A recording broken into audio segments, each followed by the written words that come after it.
Hello बच्चों, क्या हाल चाल। तो भाई आज हम लोग करने वाले हैं एक बहुत important topic, that is contraceptives. Contraceptives के जितने भी मेथड्स है वो सब हम लोग आज इस लेक्चर में डिस्कस करने वाले हैं। रिप्रोडक्टिव हेल्थ चैप्टर का ये सबसे इंपॉर्टेंट टॉपिक है। इससे हमेशा आपको सवाल देखने को मिलते हैं, दैट इज कॉन्ट्रासेप्टिव मेथड्स। तो आज का इस लेक्चर को हम लोग स्टार्ट करते हैं। बहुत इंपॉर्टेंट लेक्चर होने वाला, इसलिए ध्यान से आप इसे देखना। एनसीईआरटी के पॉइंट्स साथ के साथ हम लोग देखते हुए चलने वाले। जी sir. An ideal contraceptive should be, पहले एनसीईआरटी क्या बात करता है, एक आइडियल कॉन्ट्रासेप्टिव कैसा होना चाहिए। तो एक आइडियल कॉन्ट्रासेप्टिव यूजर फ्रेंडली होना चाहिए। यूजर फ्रेंडली होना चाहिए, बिल्कुल सही है। ये इजीली अवेलेबल होना चाहिए, ऐसे नहीं भाई कम जगह पे अवेलेबल है, इजीली अवेलेबल होना चाहिए, यूजर फ्रेंडली होना चाहिए और इफेक्टिव होना चाहिए। मोस्ट इंपॉर्टेंट है इफेक्टिव होना चाहिए, रिवर्सिबल होना चाहिए। जब भी कपल को कंसीव करना है तभी वो कंसीव कर पा रहे हो, वैसा कॉन्ट्रासेप्टिव होना चाहिए। That must be reversible and with no और लीस्ट साइड इफेक्ट्स। यहां पर साइड इफेक्ट्स कम हो या बिल्कुल भी ना हो। यस, ये पॉइंट्स याद रखिए। यूजर फ्रेंडली होना चाहिए, इजीली अवेलेबल होना चाहिए, इफेक्टिव होना चाहिए, रिवर्सिबल होना चाहिए और इसके नो साइड इफेक्ट्स या लीस्ट साइड इफेक्ट्स होने चाहिए। हाँ गुरुजी, आगे की लाइन देखिए। It should not it also should in no way interfere with the sexual drive or desire। ये सेक्सुअल ड्राइव या डिजायर से कोई इंटरफेरेंस नहीं रखना चाहिए। ये सेक्सुअल ड्राइव, सेक्सुअल डिजायर जिसको अपन लिबिडो बोलते हैं, उससे कोई इसका लेना देना नहीं चाहिए। हाँ सर। और the sexual act of the user, ये सेक्सुअल एक्ट ऑफ यूजर पे कोई इंटरफेरेंस नहीं दिखाना चाहिए। ये सेक्सुअल ड्राइव या डिजायर पे कोई इंटरफेरेंस नहीं दिखाना चाहिए। ये कुछ कॉन्ट्रासेप्टिव्स की प्रॉपर्टीज होनी चाहिए। जो भी कॉन्ट्रासेप्टिव्स अपन देखने वाले हैं उनमें ऐसे टाइप के प्रॉपर्टीज आपको देखने को मिलेंगे कि भाई वो यूजर फ्रेंडली है, वो इजीली अवेलेबल है, वो इफेक्टिव है, वो रिवर्सिबल है, वो उसके साइड इफेक्ट्स काफी कम है या साइड इफेक्ट्स भी नहीं है, और वो इंटरफेयर नहीं कर रहे लिबिडो के साथ यानी सेक्सुअल ड्राइव या डिजायर के साथ, या फिर कौन से भी sexual act of the user के साथ वो इंटरफेयर नहीं करने चाहिए। तो ये क्वेश्चन आपको देखने को मिल सकता है भाई कि वो पूछ सकता है what should be the characteristics of N ideal contraceptive.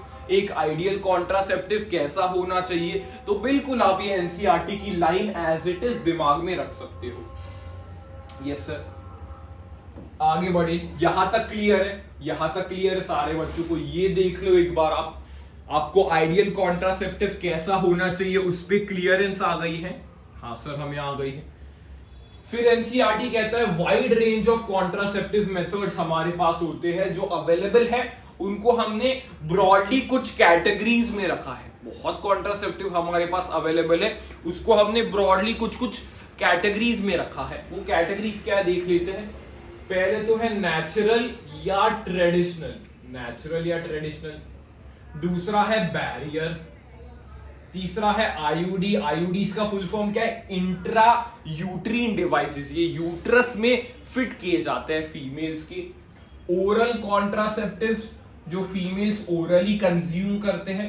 Injectables जो इंजेक्शंस के फॉर्म में अवेलेबल होते हैं। इम्प्लांट्स जो सबडर्मली प्लेस किए जाते हैं, स्किन के अंदर सबडर्मली प्लेस किए जाते हैं। और लास्ट आता है सर्जिकल मेथड्स। ये सारे हम लोग डिटेल में डिस्कस करने वाले हैं। नेचुरल से शुरुआत करेंगे, फिर बैरियर्स, फिर आईयूडीज, फिर ओरल, फिर इंजेक्टेबल्स, फिर इम्प्लांट्स, एंड उसके बाद लास्ट जो terminal method is the surgical method. इन सब के बारे में हम लोग डिटेल डिस्कशन करने वाले हैं।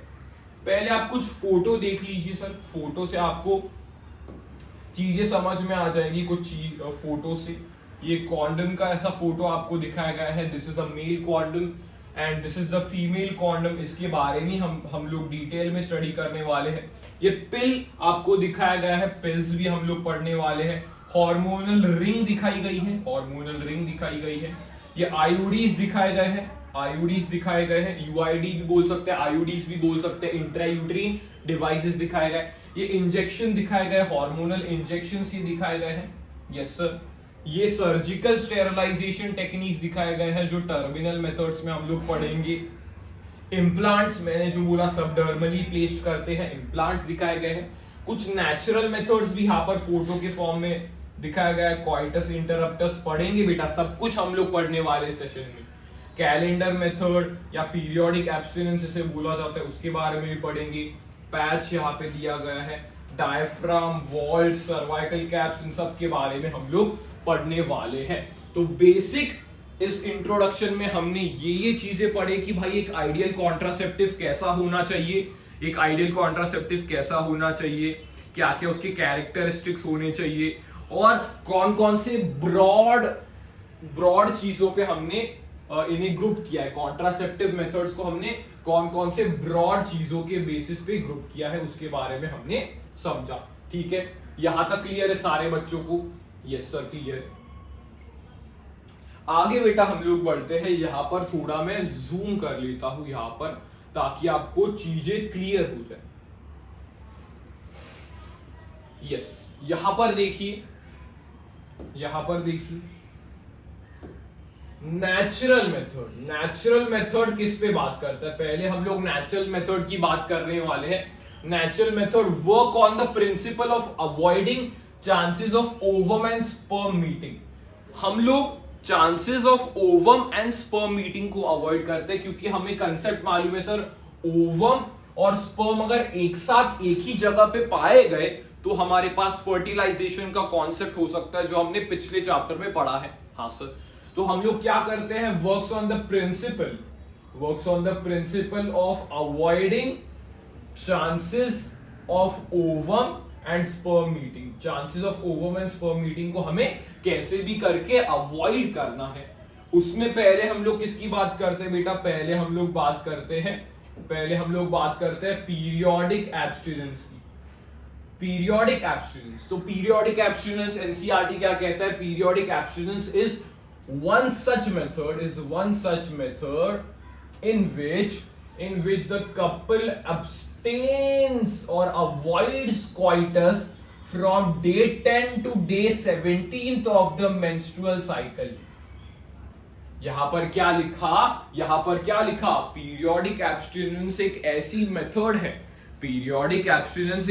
मेथड है जहां पर कपल्स अवॉइड करते हैं या अब्सटेन करते हैं coitus from day 10 to day 17th of the menstrual cycle. आपको मैंने पिछला लेक्चर दिया था, उसमें अपन ने मेंस्ट्रुएशन के बारे में डिटेल में पढ़ा था। तो यहां पर क्या लिखा है? Day 10 to day 17th of the menstrual cycle. तो आपको नियर अबाउट थोड़ा नॉलेज होगा भाई। अगर अपन ने 28 डे साइकिल देखी तो 14th डे पे ओव्यूलेशन होता है। हाँ गुरुजी, 14 डे पर ओव्यूलेशन होता है। आपने ओव्यूलेशन डे कैलकुलेशन भी उस लेक्चर में समझाया है। हाँ सर, यस। तो ओव्यूलेशन 14th डे के अराउंड होगा अगर 28 डे की साइकिल है। हाँ सर। तो हम लोग क्या कहते हैं कि जो 10 to 17 डेज के बीच में का गैप है वो हाईली फर्टाइल पीरियड होगा, क्योंकि 14th डे पे अगर ओव्यूलेशन हुआ, बाय चांस 14th डे पे अगर ओव्यूलेशन हुआ तो हमारे पास स्पर्म के आने की प्रोबेबिलिटी भी बढ़ जाती है, क्योंकि ओव्यूलेशन में आपको मालूम है सेकेंडरी oocyte निकलता है। तो अगर स्पर्म पहुंच गया तो अच्छे चांसेस हो सकते हैं फर्टिलाइजेशन के। Yes sir. और ओवम की लाइफ स्पैन 1 डे होती है, 24 आवर्स टू 48 आवर्स पर ओवम की लाइफ स्पैन कितनी होती है sir? 24 hours to 48 hours. Sperm की लाइफ स्पैन कितनी होती है? 72 आवर्स। मतलब 3 दिन स्पर्म जिंदा रह सकता है, और 1 दिन या 2 दिन ओवम जिंदा रह सकती है। तो ये गैमीट्स का वाइबल पीरियड होता है। तो उस वाइबिलिटी के रेंज में अगर ये हम लोग वाइबिलिटी की रेंज में अगर स्पर्म या ओवम का फ्यूजन हो गया तो भाई फर्टिलाइजेशन हो सकती है, इसलिए हम लोगों ने ये एक ब्लॉक लिया, ये एक पीरियड लिया, that is the period from 10 to 17th day which is called the fertile period, ये fertile period होता है 10 to 17 day of the menstrual cycle, जहां पर फर्टिलाइजेशन के चांसेस ज्यादा होते हैं। फर्टिलाइजेशन के सर चांसेस क्यों ज्यादा होंगे? अरे भाई अगर ओव्यूलेशन होगा तो सपोज अगर स्पर्म पहुंचा होगा बॉडी में तो फर्टिलाइजेशन भी हो सकता है, इसलिए इसको अपन क्या कहते हैं? Fertile period. इसलिए हम लोग इसे कहते हैं फर्टाइल पीरियड, क्योंकि यहां पर फर्टिलाइजेशन के चांसेस ज्यादा हो सकते हैं। इसलिए हम लोग 10 to 17th day according to menstrual cycle हम लोग ये बोल देते हैं, जनरली 10 to 17th डे तक हम लोग ये बोल देते हैं। यस, क्योंकि इस समय क्या लिखा गया है? ओव्यूलेशन इज एक्सपेक्टेड, इस समय पे ओव्यूलेशन एक्सपेक्टेड है, और यहां पे लिखा है कि chances of fertilisation, the chances of fertilisation are very high during this period. यहां पर चांसेस ऑफ फर्टिलाइजेशन बहुत हाई होंगे, इसलिए हम लोग इसे कहते हैं फर्टाइल पीरियड। इसलिए हम लोग इसे क्या कहते हैं? 10 to 17th day of the menstrual cycle को हम लोग फर्टाइल पीरियड कहते हैं। इसलिए कपल क्या करते हैं? अब्सटेन करते हैं या अवॉइड करते हैं sexual intercourse during this period of the menstrual cycle. Therefore, abstaining from the coitus during this period, conception could be prevented, could be लिखा है क्योंकि it is a factor of luck, यहां पर luck का factor है, क्योंकि actually अपनी body है, हार्मोनल फैक्टर्स पे डिपेंड करता है। तो ये बस एक रफ एस्टिमेशंस पे हम लोग बात कर रहे हैं, इसलिए कभी कभी हम इसको कैलेंडर मेथड भी बोल देते हैं। अगर आपको क्वेश्चन में लिखा हुआ होगा कैलेंडर मेथड, तो दैट इज पीरियोडिक एब्स्टिनेंस, इसको हम लोग कैलेंडर मेथड भी बोलते हैं, क्योंकि हर एक फीमेल का मेंस्ट्रुअल साइकिल अलग अलग हो सकता है, तो उसके 3-4 दिन आगे पीछे, ओव्यूलेशन के 3-4 दिन आगे पीछे हम लोग फर्टाइल पीरियड मान सकते हैं। इसलिए अपन इसको क्या बोलते हैं? कैलेंडर मेथड भी बोलते हैं, कैलेंडर मेथड भी हम लोग इसे बोल देते हैं, हम लोग इसे कैलेंडर मेथड भी बोल देते हैं। यस, कैलेंडर मेथड भी बोल देते हैं। तो पीरियोडिक एब्स्टिनेंस आपको समझ में आया होगा। पीरियोडिक एब्स्टिनेंस क्लियर है बच्चों? क्लियर है?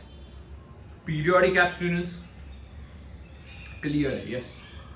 अभी हम लोग किसकी बात करेंगे सर? अभी हम लोग बात करेंगे विड्रॉल या क्वाइटस इंटरप्टस की। हम लोग विड्रॉल मेथड या क्वाइटस इंटरप्टस की बात करेंगे। विड्रॉल या क्वाइटस इंटरप्टस की बात करेंगे। सर ये क्या है? It is another method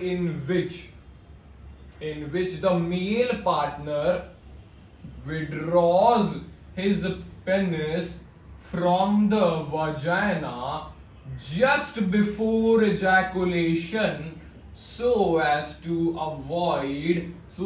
avoid insemination। यहां पे क्या हुआ? विड्रॉल या क्वाइटस इंटरप्टस में क्या होता है? मेल पार्टनर पीनिस के बारे में मैंने बताया था, it is a copulatory organ जो फीमेल के वजाइना में इंसेमिनेशन करने में मदद आता है, स्पर्म की डिलीवरी में मदद आने वाला ऑर्गन पीनिस होता है। तो यहां पर क्या है? मेल पार्टनर विड्रॉ कर लेता है पीनिस को from the vagina just before ejaculation या बिफोर इजैकुलेशन। इजैकुलेशन मतलब सीमेन का बाहर आना, तो before the release of semen so as to avoid insemination. Sir insemination क्या है? स्पर्म्स या सीमेन की delivery into the female reproductive tract. तो अगर इंसेमिनेशन नहीं होगा मतलब स्पर्म की डिलीवरी नहीं होगी, तो स्पर्म की डिलीवरी नहीं होगी तो फर्टिलाइजेशन भी प्रिवेंट होगा या कंसेप्शन भी उससे प्रिवेंट होगा। तो ये सेकेंड मेथड है जिसको अपन बोलते हैं विड्रॉल मेथड या क्वाइटस इंटरप्टस। विड्रॉल या क्वाइटस इंटरप्टस क्वेश्चंस में आपको देखने को मिल सकता है भाई, विड्रॉल या क्वाइटस इंटरप्टस के सबसे ज्यादा फेलियर रेट है, it has the highest failure rate. इसको मैं क्या बोल सकता हूं? इसका हाईएस्ट फेलियर रेट। इसका क्या होता है बेटा? Highest failure rate. इसका क्या होता है बेटा? Highest failure rate. क्वेश्चंस में आपको देखने को मिल सकता है कि भाई नेचुरल मेथड्स में हाईएस्ट फेलियर रेट किसका है, तो आप टिक कर सकते हो विड्रॉल या क्वाइटस इंटरप्टस को। यस, नेक्स्ट हम लोग बात करते हैं बेटा, नेक्स्ट हम लोग किसकी बात करने वाले सर? हम लोग नेक्स्ट बात करने वाले हैं लैक्टेशनल एमेनोरिया की। लैक्टेशनल एमेनोरिया यानी absence of menstruation. Absence of menstruation मतलब एमेनोरिया। एमेनोरिया मतलब absence of menstruation. Lactational amenorrhoea मतलब लैक्टेटिंग मदर में during the period of intense lactation there is absence of menstruation, जिसको अपन बोलते हैं lactational amenorrhoea. is based on the fact that ovulation and therefore the cycle do not occur during the period of intense lactation। Intense lactation के वक्त क्या होता है? Ovulation नहीं होता, यानी कि मेंस्ट्रुअल साइकिल नहीं होती। कभी आता है intense lactation sir? After parturition. Parturition के बाद क्या होता है? लैक्टेटिंग पीरियड आता है। हाँ सर लैक्टेटिंग पीरियड आता है। लैक्टेटिंग पीरियड आता है, थोड़ा ऊपर कर लेते हैं। आगे की बात हम लोग समझेंगे। आगे की बात क्या है? Therefore, as long as the mother breastfeeds the child fully, therefore as long as the mother breastfeeds the child fully, chances of conception are nil। chances of conception are almost nil, yani almost zero। However, this method has been reported to be effectively only for a maximum period of 6 months। इस पे सवाल पूछ सकता है 6 months following parturition। Effective कभी होती है? Maximum period of 6 months। Maximum period of 6 months के लिए ये इफेक्टिव होती है। मैक्सिमम पीरियड ऑफ 6 months के लिए इफेक्टिव होती है फॉलोइंग पार्च्यूरेशन। और यहां पर chances of conception is almost nil, यानी ऑलमोस्ट जीरो चांसेस है कॉन्सेप्शन के। यस यहां पर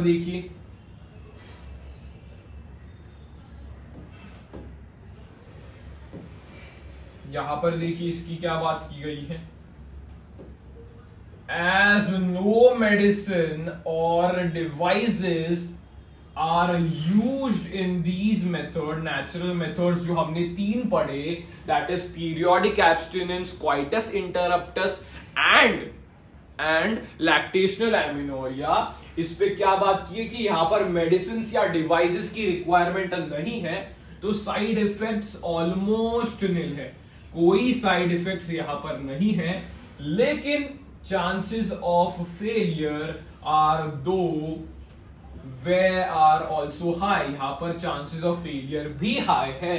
chances of failure भी इस केसेस में high है। नेचुरल मेथड या ट्रेडिशनल मेथड में chances of failure भी high है।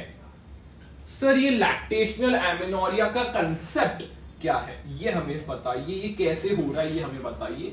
तो यहां पर देखिए बेटा, यहां पर मैंने फोटोग्राफ से आपको समझाने की कोशिश की है, ध्यान से देखिए। यहां पे मदर है, यहां पर मदर है, यहां पर मदर है,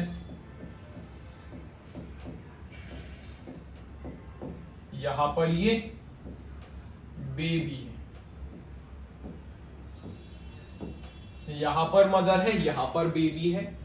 तो यहां पर क्या हो रहा है? ब्रेस्ट स्टिमुलेशन ये दिखाया गया है। तो मैं आपको बताऊंगा कि इंटेंस लैक्टेशन में क्या होता है।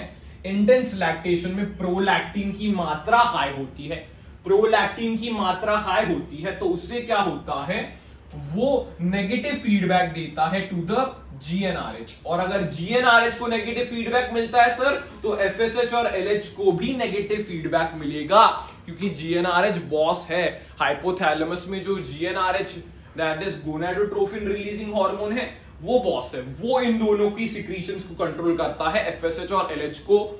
तो यहां पर क्या हुआ, ध्यान से देखिए, यहां पर क्या हुआ, प्रोलैक्टिन की मात्रा यहां पर हाई हुई लैक्टेशन पीरियड के वक्त, तो जीएनआरएच की मात्रा कम हुई, जीएनआरएच कम है तो एफएसएच कम होगा और एलएच भी कम होगा। तो अगर एफएसएच कम है तो फॉलिक्यूलर डेवलपमेंट नहीं होगी। क्या सर बोलिए, अगर एफएसएच कम है तो फॉलिक्यूलर डेवलपमेंट होगी क्या? फॉलिक्यूलर डेवलपमेंट होगी क्या बताइए सर? एफएसएच के बिना तो फॉलिक्यूलर डेवलपमेंट नहीं हो सकती, और एलएच के बिना क्या ओव्यूलेशन हो सकता है? नहीं सर, ओव्यूलेशन भी नहीं हो सकता, क्योंकि LH is responsible for ovulation and FSH is responsible for follicular development. तो यहां पर एन ओव्यूलेशन होगा।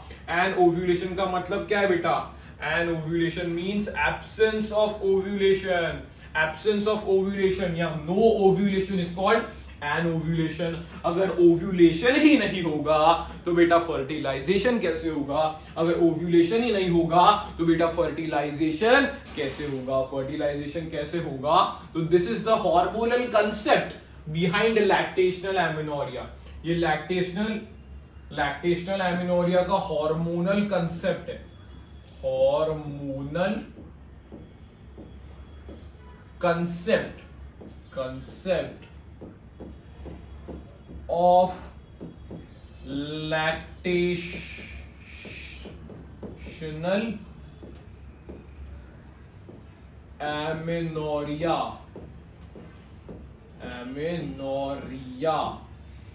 ये लैक्टेशनल एमिनोरिया का पूरा हार्मोनल कॉन्सेप्ट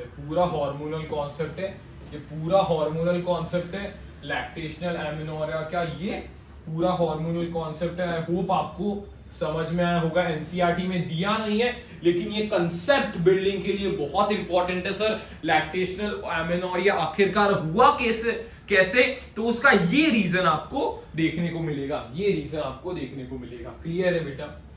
क्लियर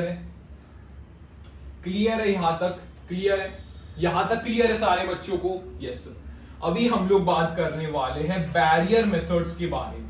किसकी बात करेंगे हम लोग बात करेंगे बेटा बैरियर मेथड्स के बारे में। हम लोग बैरियर मेथड्स को समझेंगे, ध्यान से हम लोग बैरियर मेथड्स को समझने वाले हैं। इन बैरियर मेथड्स देखिए, इन barrier methods ovum and sperms are prevented from physically meeting with the help of barriers। हम लोग बैरियर्स लगा देते हैं ताकि ओवम और स्पर्म की मीटिंग ही ना हो।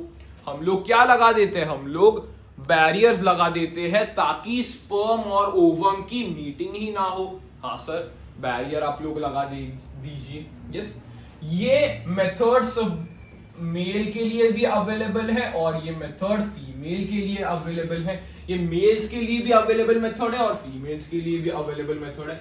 कॉन्डम्स की पहले हम लोग बात करने वाले हैं। कॉन्डम्स की हम लोग पहले बात करेंगे।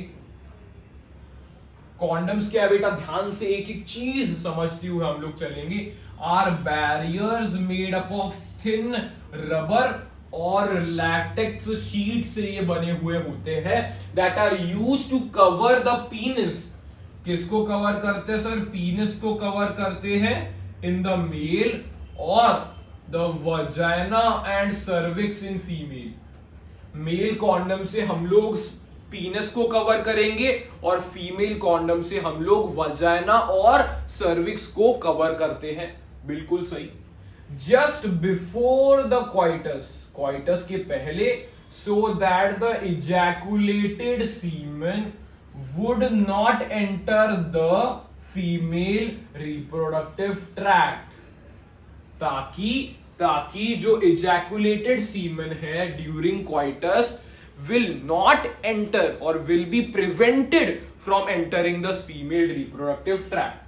Thereby this can prevent conception, thereby ये क्या प्रिवेंट कर सकता है, ये कॉन्सेप्शन को प्रिवेंट कर सकता है। निरोध, ये सवाल पूछ सकता है, Nirodh is a popular brand of condom for the male. Male के लिए निरोध एक पॉपुलर ब्रांड है। यस, ये बहुत इंपॉर्टेंट लाइन है बेटा, इस इंपॉर्टेंट लाइन को आप ध्यान से देखिए।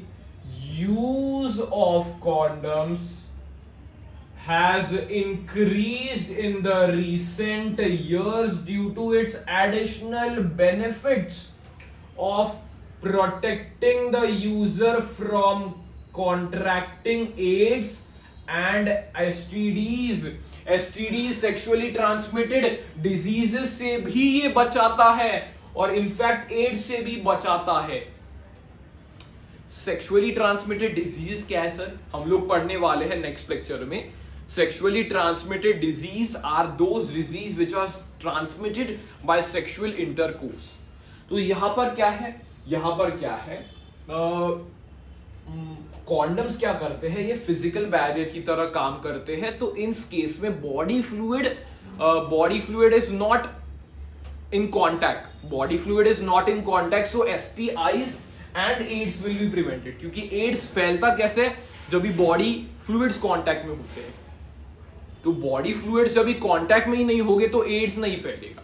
तो यहां पर ये एडिशनल बेनिफिट इसका हमने देखा कॉन्डम्स का, और ये इंक्रीज भी हुआ कि भाई ये कंसेप्शन तो प्रिवेंट कर रही है, लेकिन ये खास ये STI से भी बचा रहा है और ये एड्स से भी बचा रहा है। इसलिए एडिशनल बेनिफिट इसका इंपॉर्टेंट है, एडिशनल बेनिफिट्स इसका इंपॉर्टेंट है, आपको क्लियरली समझ में आना चाहिए। क्योंकि एज इट इज बेटा ये पूछ सकता है, एज इट इज बेटा पूछा जा सकता है।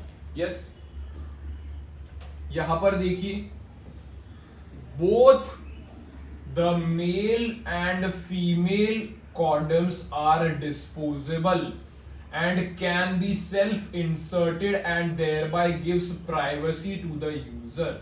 ये क्या होते हैं, मेल एंड फीमेल कॉन्डम्स, ये डिस्पोजेबल होते हैं। तो ये क्या देते हैं, प्राइवेसी देते हैं यूजर को, क्योंकि ये सेल्फ इंसर्टेड है, खुद से इंसर्ट किया जा सकता है, प्राइवेसी देते हैं यूजर को। हाँ सर, प्राइवेसी देते हैं। यस, आपको कुछ डायग्राम्स में यहां पर दिखा देता हूं, NCERT के डायग्राम्स आपको यहां पर मिल जाएंगे।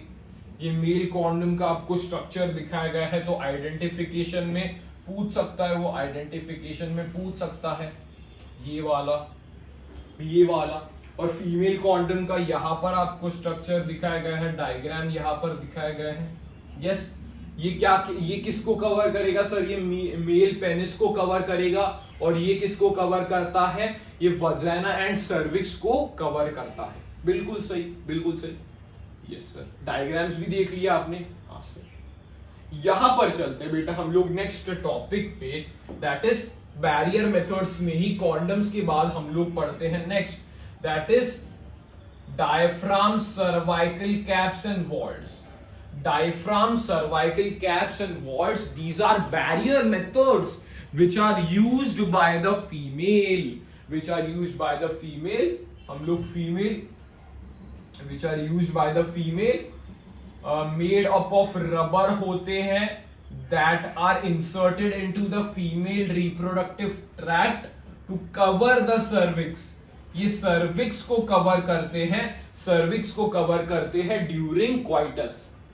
They prevent, ये देखिए बेटा, they prevent the conception by blocking the entry of sperms through the cervix। cervix पे ये कवर करते हैं, तो ब्लॉक करेंगे एंट्री ऑफ स्पर्म्स को। यस, ब्लॉक करते हैं एंट्री ऑफ स्पर्म्स। और एक इंपॉर्टेंट यहां पर पॉइंट है कि दे आर रीयूजेबल। हम लोगों ने देखा कि कॉन्डम्स आर नॉट रीयूजेबल, उसे हर टाइम यूज करते वक्त हमें डिस्पोज करना पड़ता है, लेकिन ये हमें रीयूजेबल मिलते हैं, दीज आर रीयूजेबल। यहां पर और एक पॉइंट क्या लिखा गया है, कि spermicidal creams, jellies and foams are usually used along with these barriers to increase their contraceptive efficiency। इनकी कॉन्ट्रासेप्टिव एफिशिएंसी बढ़ाने के लिए, इनकी ताकत बढ़ाने के लिए हम लोग स्पर्मिसाइडियल क्रीम्स, स्पर्मिसाइडियल फोम्स या स्पर्मिसाइडियल जेलीज को भी यूज करते हैं। लेकिन यहां पर एक इंपॉर्टेंट बात है कि सर यहां पर मैं कह सकता हूं कि ये यहां पर बॉडी फ्लूइड इन कांटेक्ट होगा, बॉडी फ्लूइड में come in contact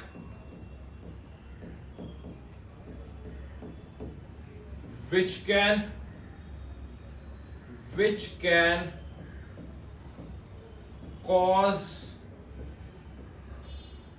STIs और एड्स, या एड्स और STIs को ये प्रिवेंट नहीं कर पाता, क्योंकि इस केस में body fluid in contact, body fluid contact में आ सकती है, जो कि STIs, सेक्सुअली ट्रांसमिटेड इंफेक्शंस या एड्स कॉज कर सकता है, क्योंकि इसमें वजाइना तो ओपन है, वजाइना इज ओपन, तो कौन सा भी माइक्रोब यहां पर एंट्री कर सकता है, कौन सा भी माइक्रोब यहां पर एंट्री कर सकता है, तो बॉडी फ्लूइड में come in contact with the infected person और उससे STIs या एड्स हो सकता है। तो यहां पर ये जो डायफ्राम, सर्वाइकल कैप्स, वॉल्ट्स, ये कॉन्सेप्शन को प्रिवेंट कर रहे, कंसेप्शन को प्रिवेंट कर रहे, लेकिन ये STI या एड्स को प्रिवेंट नहीं कर पाते। तो कॉन्डम्स उसमें ज्यादा बेनिफिशियल आपको देखने को मिलेगा, एडिशनल बेनिफिट उसका होता है। यस, समझ लिया आपने ये कंसेप्ट। हमने कॉन्डम्स के बारे में समझा, हमने डायफ्राम, सर्वाइकल कैप्स, वॉल्ट्स के बारे में समझा, और बहुत अच्छे से हम लोगों ने इस बैरियर मेथड्स वाले टॉपिक को भी कंप्लीट कर लिया है। बैरियर मेथड्स भी आपको क्लियरली समझ में आया होगा। उसके बाद हम लोग पढ़ने वाले हैं एक अनदर पॉपुलर मेथड है, एक बहुत पॉपुलर मेथड है, another effective and popular method is the use of intrauterine devices, जिसको अपन कहते हैं IUDs। ये सबसे मोस्ट इंपॉर्टेंट है, इससे बहुत बार सवाल पूछे जा सकते हैं, इसलिए देखिए, these devices are inserted by doctors or expert nurses into the uterus through vagina। Vagina के थ्रू एक्सपर्ट नर्सेस या डॉक्टर्स इसे इंसर्ट कर देते हैं into the uterus through the vagina. यहां पर मोस्ट इंपॉर्टेंट क्वेश्चंस आपको देखने को मिलते हैं इस केस में कि भाई यहां पर these intrauterine devices are presently available as non medicated IUDs, जिसका एग्जांपल आपको पता होना चाहिए, Lippes loop. Copper releasing IUD, जिसका एग्जाम्पल आपको पता होना चाहिए, copper 7, copper T and multiload 375। Hormonal IUDs के आपको एग्जाम्पल्स पता होने चाहिए, प्रोजेस्टासर्ट या लेवोनोरजेस्ट्रल 20, LNG 20, ये हार्मोनल IUDs है। तो पहले नॉन मेडिकेटेड IUDs में लिपेज लूप का एग्जाम्पल है, कॉपर रिलीजिंग IUD में कॉपर T, कॉपर 7, मल्टीलोड 375 का एग्जाम्पल है। हार्मोनल रिलीजिंग IUDs में आपके पास प्रोजेस्टासर्ट एंड LNG 20 का एग्जाम्पल है। ये एग्जाम्पल बेस्ड सवाल मैच द कॉलम्स में आपसे पूछे जा सकते हैं, या फिर मल्टीपल ऑप्शंस में MCQs में ये सवाल आपको देखने को मिल सकते हैं। यस सर, यहाँ पर IUDs कैसे काम करते हैं उसके बारे में यहाँ पर बताया गया है। ये देखिए, IUDs increase the phagocytosis of the sperms within the uterus, ये phagocytosis बढ़ाते हैं। एंड द कॉपर आयंस का क्या फंक्शन है सर, ये इंपॉर्टेंट है, ये देखिए, the copper ions released suppresses sperm motility and fertilizing capacity of the sperms। Copper ions क्या करते हैं, जो कॉपर आयंस रिलीज होते हैं, कॉपर टी में से जो कॉपर आयंस रिलीज होते हैं वो स्पर्म की मोटिलिटी को सप्रेस करते हैं और स्पर्म की फर्टिलाइजिंग कैपेसिटी को कम करते हैं। ये समझ में आया। आईयूडीज क्या करते हैं सर? आईयूडीज इन जनरली फैगोसाइटोसिस कर सकते हैं स्पर्म्स का, लेकिन कॉपर रिलीजिंग आईयूडी का एडिशनल क्या काम है सर? कॉपर आयंस क्या करेंगे? फर्टिलाइजिंग कैपेसिटी स्पर्म्स की कम करेंगे और स्पर्म्स की मोटिलिटी को कम कर देंगे। तो यहां पर आपको एक डायग्राम दिखाया गया है, ये डायग्राम आपको देखने को मिलता है, ये कॉपर टी दिखाया गया है, आपको ये टी शेप स्ट्रक्चर देखने को मिला होगा, आपको ये टी शेप स्ट्रक्चर दिख रहा होगा, ये टी शेप स्ट्रक्चर, ऐसा ये टी शेप स्ट्रक्चर आपको देखने को मिल रहा होगा, इससे हम लोग कहते हैं copper T. Copper T T shape structure आपको देखने को मिल रहा होगा, जिसे अपन कहते हैं कॉपर टी, जिसे हम लोग कहते हैं copper T. Yes yes,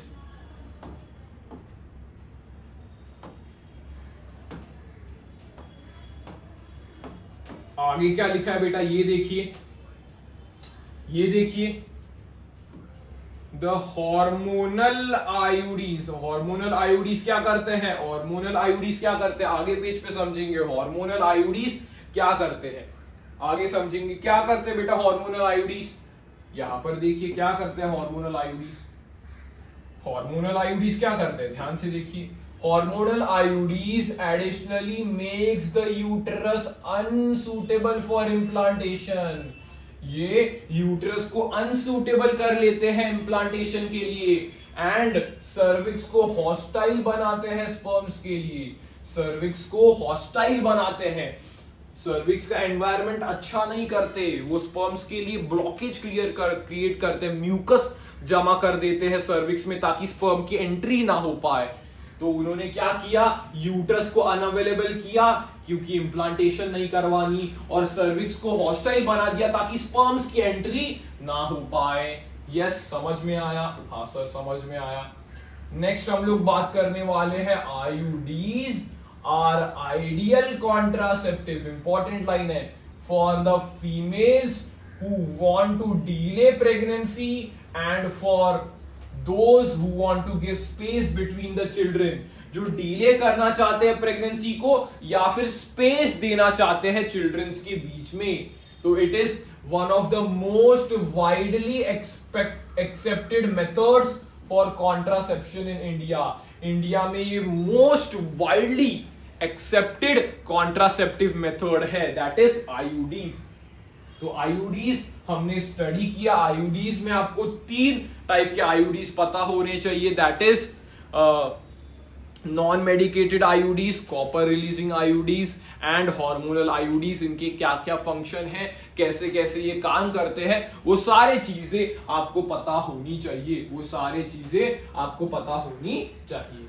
yes, आगे देखते हैं बेटा। आगे हम लोग बात करते हैं oral administration of small doses of either progestogens or progestogen estrogen combination is another contraceptive method used by females। यहां पर फीमेल्स क्या करते हैं? ओरली एडमिनिस्ट्रेट करते हैं, ओरली इंजेस्ट करते हैं सर्टेन पिल्स जिसमें प्रोजेस्टेरॉन होता है, सिर्फ प्रोजेस्टेरॉन होता है, या फिर कॉम्बिनेशन होता है प्रोजेस्टेरॉन या ईस्ट्रोजन का। सिर्फ प्रोजेस्टेरॉन होता है तो उसको अपन आई पिल कह देते हैं, और अगर कॉम्बिनेशन में तो उसको अपन कंबाइंड पिल कह देते हैं। तो they are used in forms of tablets and popularly हम लोग उसे पिल्स के नाम से जानते हैं। तो ओरली हम लोग स्मॉल डोसेस, हार्मोनल के स्मॉल डोसेस फीमेल को दे रहे हैं ताकि कंसेप्शन को प्रिवेंट किया जाए, कंसेप्शन को रोका जाए। तो यहां पर बहुत इंपॉर्टेंट बात यहां पर मेंशन की गई है, pills have to be taken daily for a period of 21 days starting preferably within the first 5 days of the menstrual cycle. Pills को एक 21 डेज के पीरियड में लेने चाहिए, प्रेफरेबली पहले या 5 दिन, 1 to 5 days of the menstrual cycle के बीच में किसी भी एक दिन पे आपको पिल्स लेना शुरू करना है, और कंटिन्यूसली 21 डेज के लिए करना है, कंटिन्यूसली 21 डेज के लिए लेना है। आपको ये डायग्राम देखने को मिल रहा होगा, ये डायग्राम आपको देखने को मिल रहा होगा। यहां पर मैं आपको बताता हूं, सपोज ये फर्स्ट है, फर्स्ट डे पे मैंने ली, सपोज मैंने कहां पर ली? फर्स्ट डे पर मैंने ली, फर्स्ट डे पर ली तो फर्स्ट डे से सपोज मैंने मेंस्ट्रुअल साइकिल के फर्स्ट डे पे स्टार्ट की लेना पिल्स, तो 21 डेज के पीरियड के लिए मैं कंटिन्यूसली पिल्स कंज्यूम करूंगा। यहां पर 1 2 3 4 5 6 7 8 9 10 11 12 13 14 15 16 17 18 19 20 21, तो 21 डेज के लिए हमने पिल्स कंज्यूम किए। यहां पर 21 डेज के लिए पिल्स कंज्यूम किए। उसके बाद क्या हुआ sir, after a gap of 7 days during which menstruation occurs, it has to be repeated in the same pattern till the female desire to prevent conception। मतलब यहां पर क्या बोला गया कि 21 दिन तक आप कंटिन्यूसली लो, फिर 7 दिन का गैप लो, 7 डेज का आपको गैप देखने को मिलेगा, 7 डेज का गैप देखने को मिलेगा। और इस 7 डेज में क्या होगा, इस 7 डेज में मेंस्ट्रुएशन होगी। सर ये कैसा कॉन्सेप्ट है, ध्यान से सुनना। यहां पर 21 डेज में हम लोग क्या दे रहे हैं सर, 21 डेज में हम लोग हॉर्मोन्स ही तो दे रहे हैं, एडिशनल हम लोग क्या दे रहे हैं, हॉर्मोन्स ही तो दे रहे हैं, हॉर्मोन्स दे रहे, प्रोजेस्टेरोजन दे रहा है, प्रोजेस्ट्रोजन ईस्ट्रोजन कॉम्बिनेशन में दे रहे हैं, तो हॉर्मोन्स दे रहे हैं, तो उससे एंडोमेट्रियम पॉलिफरेट कर रही होगी। हाँ सर, पॉलिफरेट कर रही होगी क्योंकि हमने डायरेक्ट हॉर्मोन्स दिए हैं। यस, और अगर हमने इन पिल्स को रोका तो एडिशनली हमने हार्मोन कंजप्शन रोक दिया, तो उसके बाद एंडोमेट्रियम में प्रोजेस्टेरॉन की कमी पड़ जाएगी और वो डिजनरेट कर जाएगा, तो यहां पर मेंस्ट्रुएशन हो जाएगा। 7 दिन हम लोग क्या लेंगे सर, 7 दिन हम लोग आयरन टैबलेट्स लेते हैं, 7 दिन हम लोग क्या लेते हैं, आयरन टैबलेट्स, Fe टैबलेट्स लेते हैं to compensate the blood loss. जो ब्लड लॉस हो रहा है उसको कंपनसेट करने के लिए हम लोग आयरन टैबलेट्स लेते हैं 7 दिन के लिए। फिर उसके बाद फिर से first 5 days of the menstrual cycle में हम लोग फिर से स्टार्ट करेंगे, सेम रिपीटेड मैनर में हम लोग करते जाएंगे जब तक फीमेल अपना कंसेप्शन प्रिवेंट करना चाहती है तब तक। तो ये कॉन्सेप्ट होता है, this is the actual concept of pills, की पिल्स यहां पर कैसे काम करते हैं। तो यहां पर मैंने आपको यहां से समझा कि पिल्स कैसे काम करते हैं।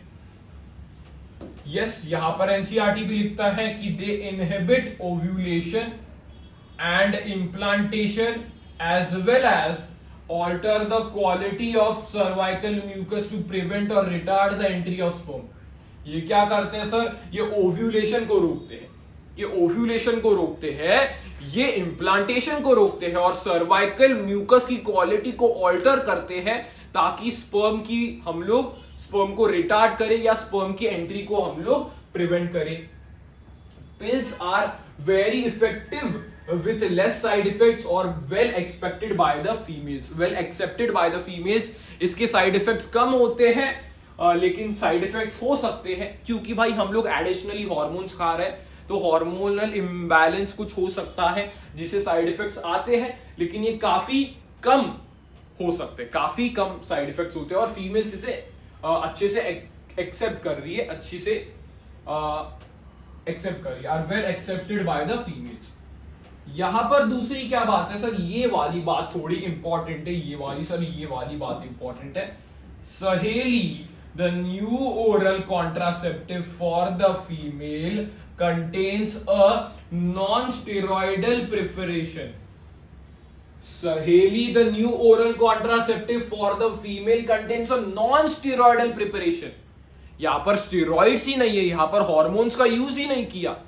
अच्छा, ये किन्होंने बनाई थी सर, ये CDRI लखनऊ ने बनाई थी, central drug research institute of Lucknow ने सहेली पिल बनाई थी फीमेल्स के लिए। इसे हम लोग कहते हैं once in a week pill with very few side effects and high contraceptive value. ये once in a week pill है, आपको 21 डेज वगैरह के लिए लगातार लेने की जरूरत नहीं है। It is once in a week pill, एक वीक में सिर्फ 1 वीक में एक बार पिल कंज्यूम करनी है। It is a once in a week pill. Yes, तो सहेली नॉन स्टेरॉइडल प्रिपरेशन है with very few side effects and high contraceptive efficiency.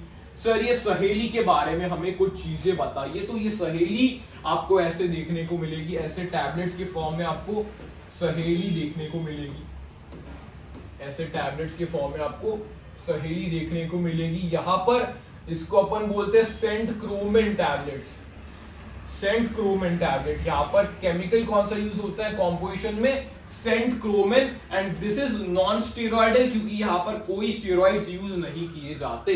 तो ये काम कैसे करता है, काम कैसे करता है, तो ये आप ध्यान से देखिए ये काम कैसे करता है। सपोज यहां पर ईस्ट्रोजन, ये क्या है बेटा अपना एंडोमेट्रियम है, ये क्या है अपना, this is the endometrium. Uterus की सबसे अंदर की वॉल को हम लोग क्या बोलते हैं बेटा, एंडोमेट्रियम।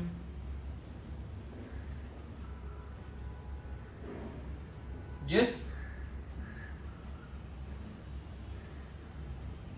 यूट्रस के सबसे अंदर की वॉल को हम लोग बोलते हैं endometrium, which is richly supplied by blood, which is richly supplied by blood। थोड़ा कलरिंग का यहां पर काम कर देता हूं बेटा। एंडोमेट्रियम के तब तक आप फीचर्स याद करिए, क्या होती है, इनर मोस्ट होती है, ग्लैंडुलर होती है, मेंस्ट्रुअल साइकिल के वक्त सबसे ज्यादा चेंजेस इसमें आते हैं, रिचली सप्लाइड होती है, ब्लड वेसल्स बहुत पाए जाते हैं। यस, इसलिए रेड कलर से मैं इन्हें दिखा रहा हूं।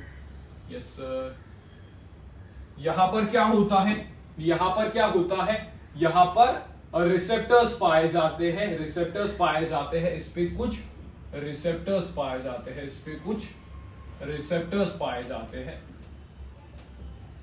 जो इसकी पॉलिफरेशन में मदद करते हैं। यहां पर ईस्ट्रोजन के लिए रिसेप्टर्स पाए जाते हैं, यहां पर ईस्ट्रोजन के लिए रिसेप्टर्स पाए जाते हैं, और ईस्ट्रोजन हार्मोन यहां पर जुड़ता है, ईस्ट्रोजन हार्मोन यहां पर जुड़ता है और फिर एंडोमेट्रियम को पॉलिफरेट करता है। हमने मेंस्ट्रुअल साइकिल में पढ़ा था कि oestrogen helps in the proliferation of menstrual cycle. तो यहां पर क्या है सर, यहां पर क्या है, एंडोमेट्रियम है, एंडोमेट्रियम, ये एंडोमेट्रियम है, एंडोमेट्रियम पे ईस्ट्रोजन के रिसेप्टर्स है, तो ईस्ट्रोजन के रिसेप्टर्स है तो ईस्ट्रोजन इस पे बाइंड करेगा, तो क्या होगा सर, पॉलिफरेशन होगा एंडोमेट्रियम का।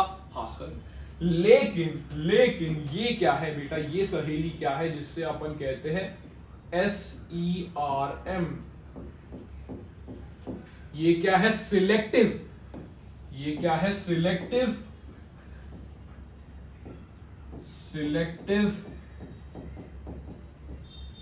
ईस्ट्रोजन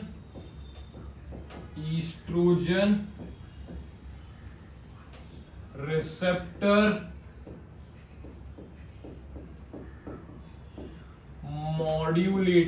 मॉड्यूलेटर या मॉड्यूलेटर। तो ये शर्म है, ये क्या है, सिलेक्टिव ईस्ट्रोजन रिसेप्टर मॉड्यूलेटर, मतलब ये ईस्ट्रोजन के रिसेप्टर को चेंज कर देती है, ईस्ट्रोजन के रिसेप्टर को चेंज कर देती है। तो यहां पर ईस्ट्रोजन बाइंड नहीं कर पाता, यहां पर ईस्ट्रोजन बाइंड नहीं कर पाता, एंडोमेट्रियम में ईस्ट्रोजन बाइंड नहीं कर पाता, तो पॉलिफरेशन नहीं होगा, पॉलिफरेशन नहीं होगा तो ये एंडोमेट्रियम बहुत पतली रहेगी, और बहुत पतली एंडोमेट्रियम पे इंप्लांटेशन नहीं हो सकती, तो ये कॉन्सेप्ट है सहेली का, कि सहेली कैसे काम करती है। तो it is SERM, it is SERM, selective oestrogen receptor modulator है, ये ईस्ट्रोजन के रिसेप्टर्स को मॉड्यूलेट कर देती है ताकि ईस्ट्रोजन बाइंड नहीं कर पाएगा और इसका पॉलिफरेशन नहीं होगा और इंप्लांटेशन नहीं हो पाएगा। तो मतलब ये ओव्यूलेशन को नहीं रोकती, it does not inhibit ovulation, it does not inhibit ovulation,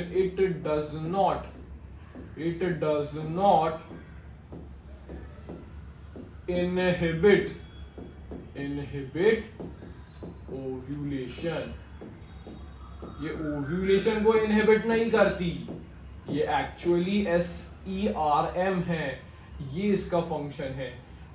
अगर आपको ऑप्शंस में दिया होगा कि इट इनहिबिट्स ओव्यूलेशन, द सहेली इनहिबिट्स ओव्यूलेशन, तो गलत होगा, it does not inhibit ovulation, ovulation से इसका कोई संबंध नहीं है।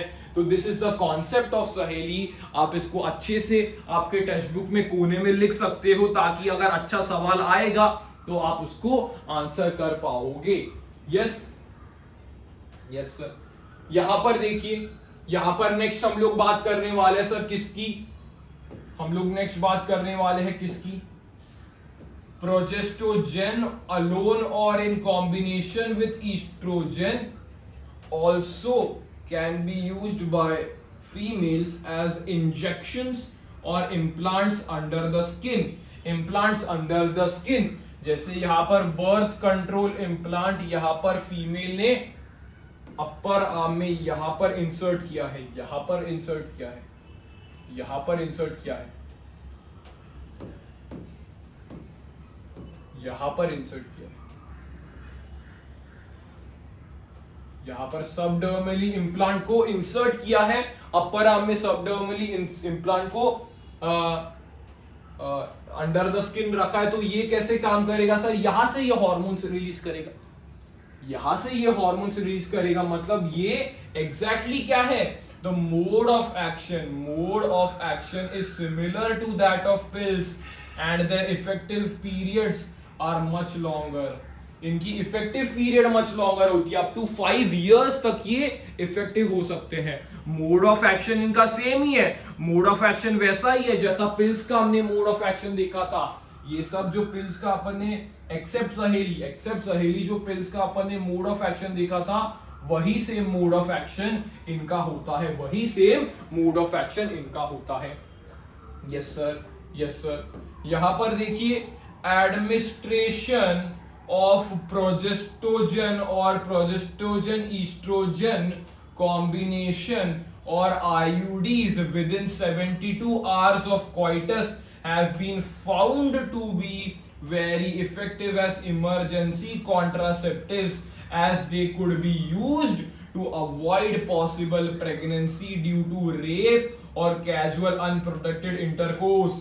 यहां पर बताया गया है कि एडमिनिस्ट्रेशन ऑफ प्रोजेस्ट्रोजेंस या प्रोजेस्ट्रोजन ईस्ट्रोजन कॉम्बिनेशन या फिर IUDs within 72 hours of the coitus, within 72 hours of the coitus it is used as an emergency contraceptive, जब भी ड्यूरिंग कैजुअल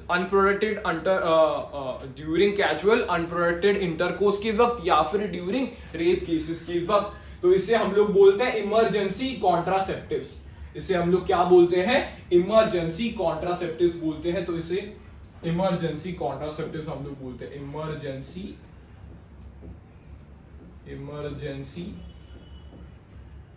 कॉन्ट्रासेप्टिव्स,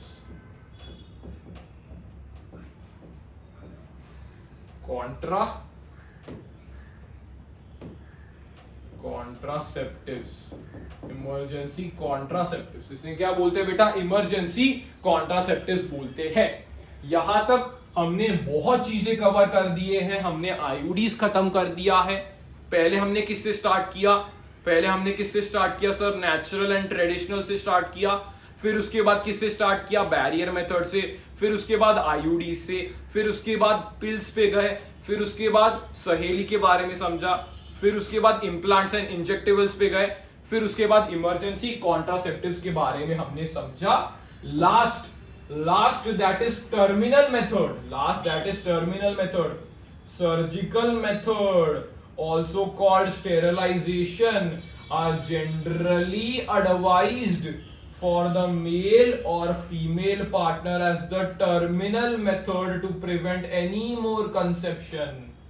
हम लोग इसे टर्मिनल मेथड की तरह सजेस्ट करते हैं जब भी कपल इज फुल्ली सेटिस्फाइड कि इसके बाद वो कोई बर्थ देना नहीं चाहते, बच्चे प्रोड्यूस नहीं करना चाहते। तो the terminal method is the sterilisation method, that is surgical method, जिसके बारे में हम लोग बात करने वाले हैं। पहले हम लोग इसके बारे में समझेंगे क्या है।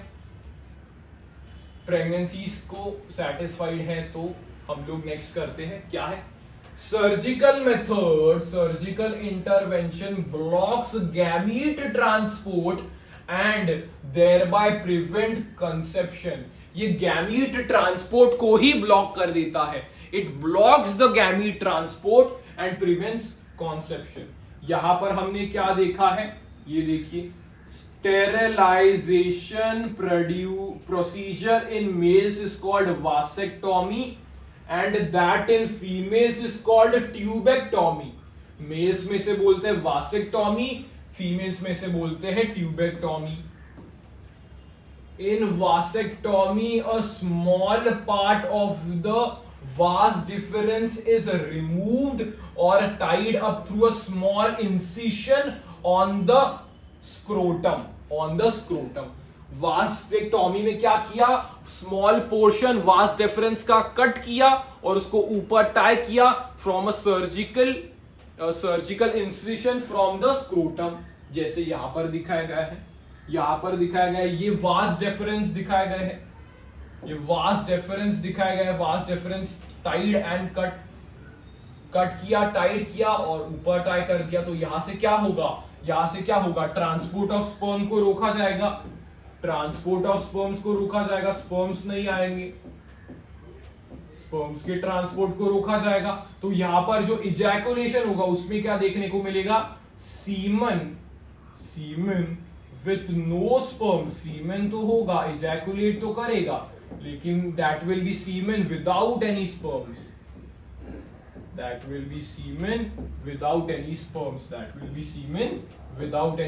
सीमन तो होगा, इजैकुलेट तो करेगा मेल, लेकिन उसमें कोई स्पर्म्स नहीं पाए जाएंगे, क्योंकि हमने स्पर्म के ट्रांसपोर्ट को ही रोक दिया है. इससे हम लोग क्या बोलते हैं सर, इसे हम लोग बोलते हैं vasectomy, where the vas deferens is cut and tied. यहां पर देखिए फीमेल्स में, whereas in tubectomy a small part of fallopian tube is removed or tied up through a small incision in the abdomen or through the vagina. Incision हम लोग abdomen से लेते हैं या vagina से लेते हैं, और हम लोग fallopian tube को कट कर देते हैं, रिमूव कर लेते हैं, या वहां पर ही टाइट कर लेते हैं. तो यहां पर आपको ये देखने को मिल रहा है, fallopian tubes are tied and cut. तो यहां पर गैमीट ट्रांसपोर्ट प्रिवेंट होगा, गैमीट ट्रांसपोर्ट इज प्रिवेंटेड. तो इसे अपन कहते हैं ट्यूबेक्टोमी. ज्यादातर वैसेक्टोमी सजेस्ट करते हैं क्योंकि it is a little simpler task. Vasectomy suggested, it is a little simpler task. Tubectomy थोड़ा कॉम्प्लिकेशंस होता है एज कंपेयर टू वासेक्टोमी के कंपैरिजन में, लेकिन both are the surgical methods, both are the terminal methods for the last या terminal method हम लोग इसे कहते हैं. यस, इसलिए इसकी रिवर्सिबिलिटी काफी पुअर है. बेटा काफी पुअर रिवर्सिबिलिटी है. क्या है बेटा ये, these techniques are highly effective but their reversibility is very poor. इसकी रिवर्सिबिलिटी काफी पुअर होती है. It is highly effective but its reversibility is very poor. यहां पर हमने सारे कॉन्ट्रासेप्टिव्स के बारे में, सारे कॉन्ट्रासेप्टिव मेथड के बारे में डिस्कस कर लिया है. हमने नेचुरल ट्रेडिशनल मेथड्स के बारे में पढ़ा, हमने बैरियर मेथड्स के बारे में पढ़ा, हमने आईयूडीज के बारे में पढ़ा, हमने ओरल पिल्स के बारे में पढ़ा, सहेली के बारे में पढ़ा. उसके बाद हमने किसके बारे में पढ़ा, इम्प्लांट्स, इंजेक्टेबल्स के बारे में पढ़ा, इमरजेंसी कॉन्ट्रासेप्टिव्स. उसके बाद हमने लास्ट पढ़ा दैट इज स्टेरिलाइजेशन, जहां पर हमने वैसेक्टोमी और ट्यूबेक्टोमी पढ़ा. यस, लास्ट एक छोटा सा आर्टिकल है, इस छोटे से आर्टिकल को देख लेते हैं. It needs to be emphasised that the selection of a suitable contraceptive method and its use should always be undertaken in consultation with qualified medical professionals. जो सिलेक्शन आप कर रहे हो सूटेबल कॉन्ट्रासेप्टिव का, वो आपको कंसल्टेशन, डॉक्टर के साथ कंसल्टेशन के बाद करना चाहिए.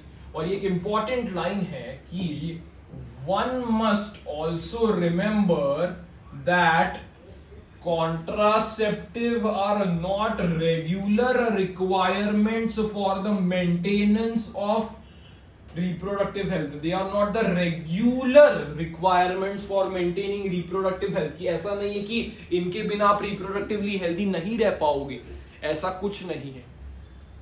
Yes, in fact they are practiced against a natural reproductive event, that is conception या pregnancy. ये प्रैक्टिस हम लोग कर रहे हैं against a natural phenomena. One is forced to use these methods either to prevent pregnancy or to delay or to space pregnancy due to personal reasons के कारण हम लोग प्रेगनेंसी को रोकते हैं या स्पेस देते हैं प्रेगनेंसी के बीच में ड्यू टू पर्सनल रीजंस के कारण.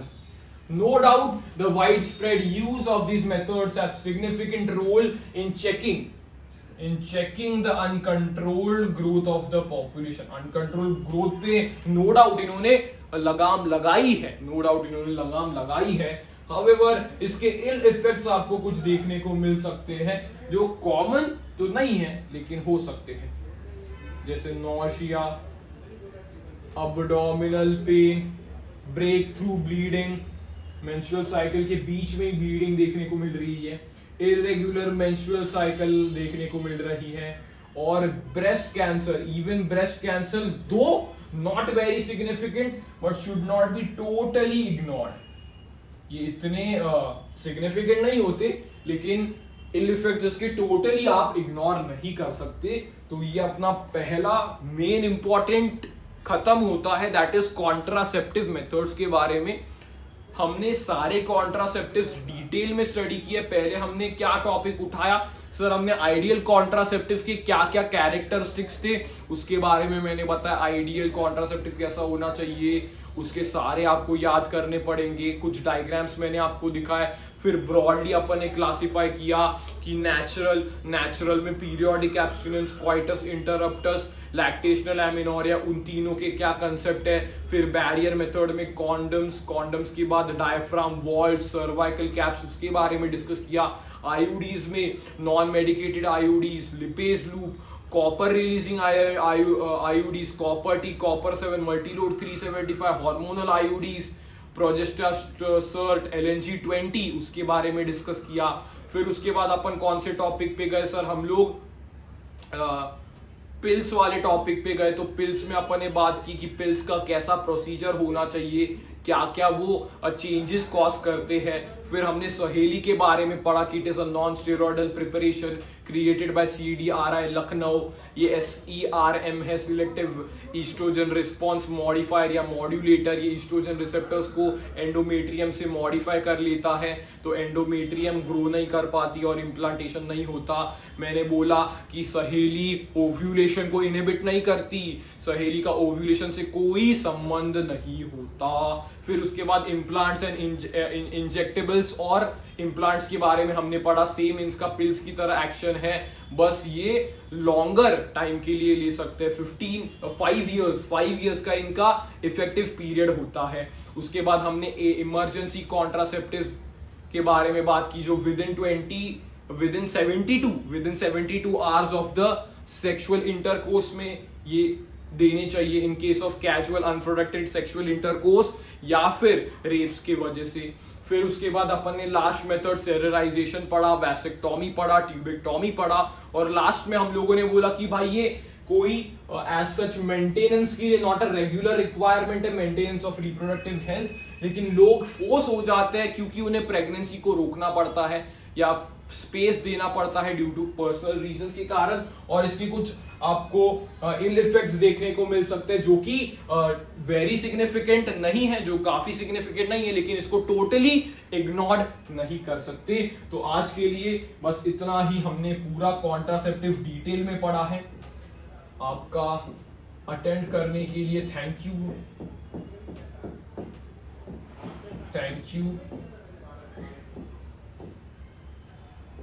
नेक्स्ट लेक्चर में बेटा हम लोग MTP और STDs के बारे में, sexually transmitted diseases and medical termination of pregnancy के बारे में डिटेल डिस्कशन करने वाले हैं. इसलिए stay tuned for the next video.